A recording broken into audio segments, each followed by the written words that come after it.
السلام علیکم ورحمۃ اللہ وبرکاتہ ان الحمد للہ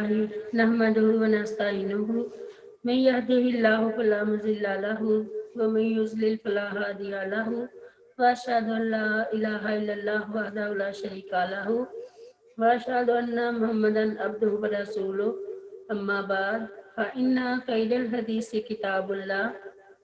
وخیر الهدی هدی محمد صلی اللہ علیہ وسلم وشر الامور محدثاتها وكل محدثات بدعة وكل بدعة ضلالة وكل ضلالة في النار رب اشرح لي صدري ويسر لي امري واحلل عقدة من لساني يفقهوا قولي رب زدنی علما رب زدنی علما رب زدنی علما اللہم فقہنا فی الدین۔ بسم اللہ الرحمن الرحیم۔ آج ہم سورہ بقرہ کی آیت نمبر 224 ٹو 24 پڑھیں گے۔ وَلَا تَجْعَلُوا، اور نہ تم بناؤ اللہ تعالیٰ کو عُرْضَاتًا نشانہ لِایمانکم، اپنی قسموں کے لیے، ان تبروا، یہ کہ تم نیکی نہیں کرو گے، وتتقوا، اور تقوی نہیں اپناؤ گے، وتصلحوا، اور صلح نہیں کراؤ گے، بین الناس، درمیان لوگوں کے، واللہ، اور اللہ تعالیٰ، سمیع علیم، خوب سننے والا، خوب جاننے والا ہے۔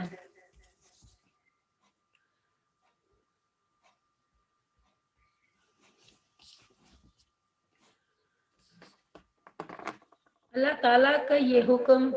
کہ مسلمان جب قسم کھائے تو اسے پورا کرے، لیکن اگر قسم ایسی ہو جو کسی عمل صالح کی راہ میں رکاوٹ بن رہی ہو تو ایسی قسم توڑ دی جائے گی اور اس نیک کام کو پورا کیا جائے گا اور قسم کا کفارہ ادا کر دیا جائے گا۔ بعض لوگ اپنے رشتہ داروں سے کسی وقتی اختلاف اور ناراضگی کی وجہ سے قسم کھا لیتے تھے کہ آئندہ اس کے ساتھ وہ بھلائی جاری نہیں رکھیں گے جو لوگ پہلے سے کرتے چلے آ رہے تھے۔ اللہ تعالیٰ نے اس آیت کریمہ میں اس کی ممانعت فرمائی ہے کہ اپنی قسموں کو نیکی، تقوی اور بھلائی کی راہ میں رکاوٹ نہ بناؤ۔ ارشاد فرمایا، وَلَا يَأْتَلِ أُولُو الْفَضْلِ مِنْكُمْ وَالسَّعَةِ أَنْ يُؤْتُوا أُولِي الْقُرْبَى وَالْمَسَاكِينَ وَالْمُهَاجِرِينَ فِي سَبِيلِ اللَّهِ وَلْيَعْفُوا وَلْيَصْفَحُوا أَلَا تُحِبُّونَ أَنْ يَغْفِرَ اللَّهُ لَكُمْ۔ سورۃ نور میں اللہ تعالیٰ فرماتے ہیں، اور تم میں سے فضیلت اور وسعت والے اس بات سے قسم نہ کھا لیں کہ قرابت والوں اور مسکینوں اور اللہ کی راہ میں ہجرت کرنے والوں کو دیں، اور لازم ہے کہ معاف کر دیں اور درگزر کریں۔ کیا تم پسند نہیں کرتے کہ اللہ تعالیٰ تمہیں بخشے؟ سیدنا ابو ہریرہ رضی اللہ عنہ بیان کرتے ہیں کہ نبی کریم صلی اللہ علیہ وسلم نے فرمایا، ہم اگرچہ آخر میں آنے والے ہیں لیکن روز قیامت سب سے سبقت کرنے والے ہوں گے۔ بخاری کی روایت ہے، پھر صلی اللہ علیہ وسلم نے فرمایا، اللہ کی قسم، بعض اوقات اپنے گھر والوں کے معاملہ میں تمہارا اپنی قسموں پر اصرار کرتے رہنا، یہ اللہ تعالیٰ کے نزدیک اس سے زیادہ گناہ کی بات ہوتی ہے کہ قسم توڑ کر اس کا وہ کفارہ ادا کر دیا جائے جو اللہ تعالیٰ نے اس پر فرض کیا ہے۔ سیدنا ابو موسیٰ اشعری رضی اللہ عنہ روایت کرتے ہیں کہ رسول اللہ صلی اللہ علیہ وسلم نے فرمایا، میں اگر کسی بات پر قسم کھاؤں اور پھر یہ دیکھوں کہ کوئی دوسری بات اس سے زیادہ بہتر ہے تو میں انشاءاللہ زیادہ بہتر بات کو اختیار کر لوں گا اور اپنی قسم کا کفارہ دے دوں گا۔